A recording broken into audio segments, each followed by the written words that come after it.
Welcome to my channel. In this video, I would like to show you how to achieve white in watercolor. We will paint a picture of swan. If you want to paint along with this video, besides brushes and paper and watercolor, you will also need masking liquid or drawing gum, and if you want, also white gouache. Let's start by making the water surface using a ruler.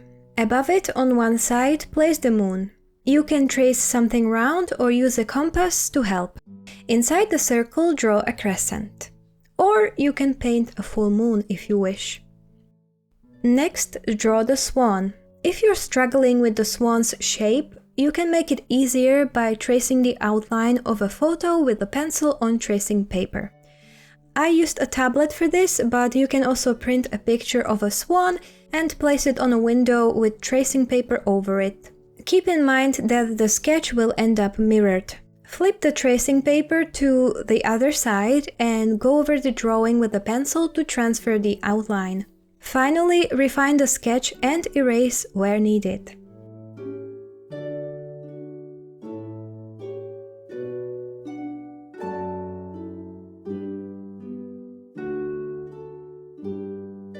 Under the swan, sketch its reflection in the water.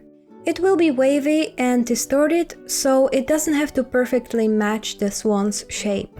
Now it's time for masking liquid. Before using it, make sure your paper can handle it. Some types of paper stick to masking liquid and they can get ruined when you try to remove it. So first test it on the same kind of paper you will be painting on, let it dry and then remove it. Use a cheaper brush with synthetic bristles to apply the masking liquid, since it can easily ruin brushes. To protect your brush, prepare a container of water with a few drops of dish soap in it. Stir the water with the brush you'll use for applying masking liquid. Pour a little amount of the masking liquid into a small container. Then use your brush to gradually apply it to the surface of the moon, the swan, and the swan's reflection. The masking liquid dries quite quickly on the brush, so make sure to frequently rinse the brush with the soapy water and wipe it off on a clean paper towel before dipping it again into the masking liquid. Masking liquid or fluid is sometimes called drawing gum. Some types are tinted blue for better visibility. Mine looks white but dries yellow. When you're done, clean the brush in fresh water. Return the remaining masking liquid to the bottle. Let what's left in the dish dry. You can peel it off easily afterwards. Let the masking liquid dry completely on the paper before painting. Otherwise, you risk ruining your brush. Mix the color you want for the surface of the lake.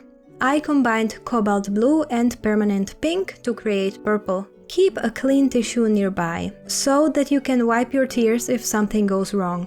Just kidding. We will use it later for something else. If you want a gradient in the water, mix two colors in advance. Wet the surface of the lake with clean water. Apply one color, then the second.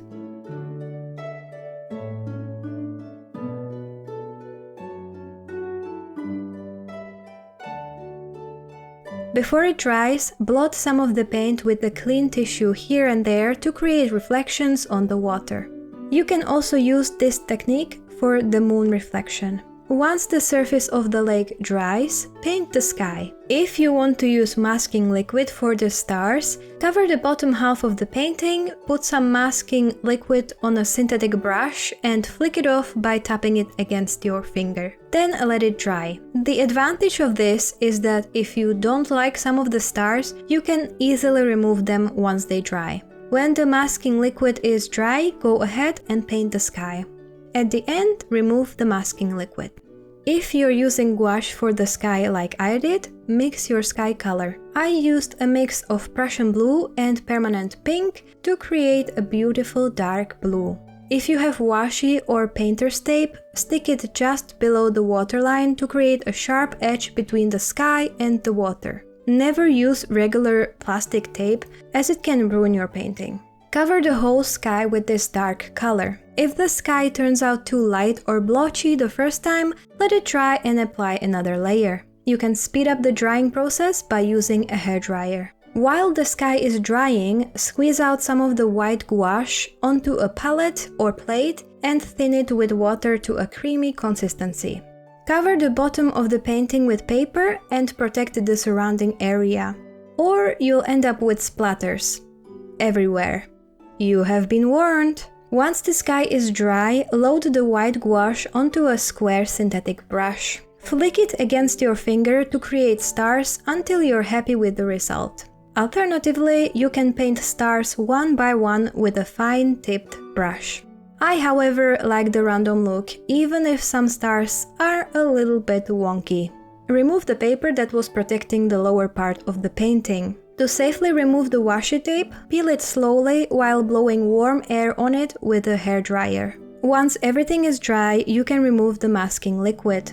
You can use your finger, but I prefer an eraser since I don't like touching the paper. If the edges turn out a little rough, don't worry, it can be fixed. You may also find that the masking fluid didn't fully cover some areas or it peeled off early like it did for me, letting paint seep through. No worries, I'll show you how to fix that. First, remove all masking liquid. Brush away any eraser crumbs with a dry brush. Wet a clean brush and dampen any areas where paint accidentally seeped in, then blot it with a tissue. Repeat this until the situation improves. The paint might not disappear completely, but that's okay. You can do the same for rough edges. If you find a spot where you forgot to peel off masking fluid, make sure the paper is dry before removing it. Go over the remaining edges with a fine brush with the same color you used for the sky. Around the moon, just trace the outer edge. We'll soften the inner one with water. Dip a medium clean brush in water and blend the sky color inward toward the outer edge of the moon.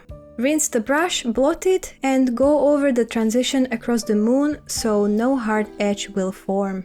For the swan's neck, mix yellow and ochre and dilute it well with water.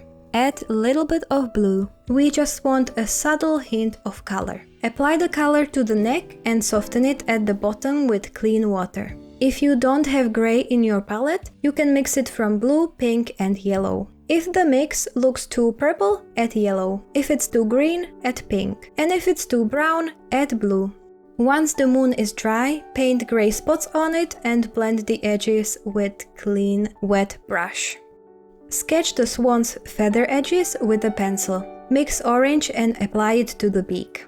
Shade the neck and body with gray, blending the paint with a clean, wet brush. Then dilute the gray and add more details where needed.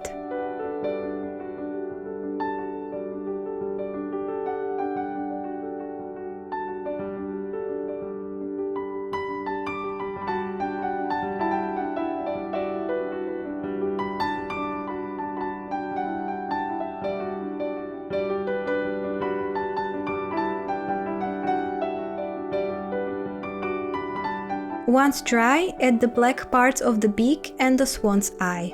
When that's dry, add a white highlight with gouache to make the eye look more alive. Once the swan is done, all that's left is its reflection. Cover the upper edge of the reflection with a darker gray and gradually blend it into a lighter gray. Add orange for the beak area. Finally, once everything is dry, dilute the same color you used for the water and apply it as a wash over the swan's reflection. That will tie it all nicely together. And here is our finished painting.